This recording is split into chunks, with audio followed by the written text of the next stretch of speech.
আমি কোম্পানির পার্কিং লটে আমার গাজির ভেতর বসে আছি, কারণ ভেতরে ফিরে যেতে আমি ভীষণ আতঙ্কিত।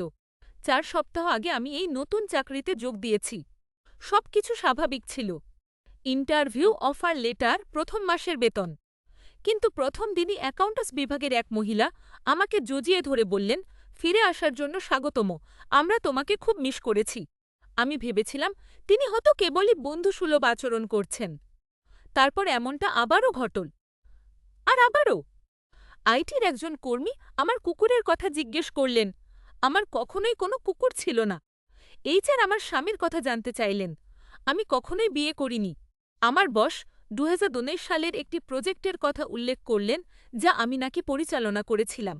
অথচ এই কোম্পানির অস্তিত্ব সম্পর্কে আমি জানতামই না।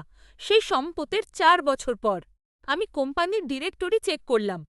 সেখানে আমার একটি ছবি আছে, এমন একটি শার্ট পরে, যা আমার কাছেই নেই। আর সেখানে যোগদানের তারিখ দেওয়া আছে ২০১৭ সাল।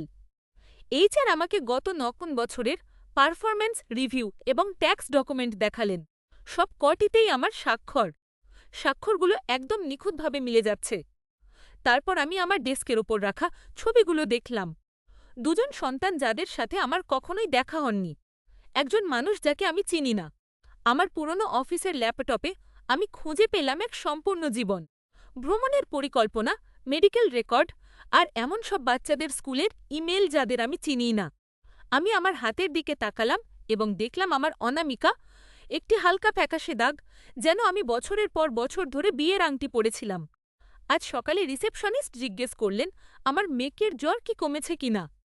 আমার কোনো মেয়ে নেই, কিন্তু আমার ক্যালেন্ডারে আজ সন্ধ্যা ৬টার জন্য একটি এন্ট্রি দেওয়া আছে, ম্যাডিকে ড্যান্স ক্লাস থেকে নিয়ে আসা। ম্যাডি হলো ছবির সেই বজ মেয়েটি।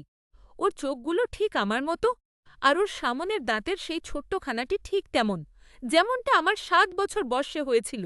আমি জানি না আমাকে অন্য কারো জীবনে বসিয়ে দেওয়া হয়েছে নাকি আমার নিজের জীবন কেউ চুরি করে নিয়েছে, কিন্তু একটা বাচ্চা মেয়ে ড্যান্স স্টুডিওতে এমন এক মায়ের জন্য অপেক্ষা করছে যার কোনো অস্তিত্ব নেই।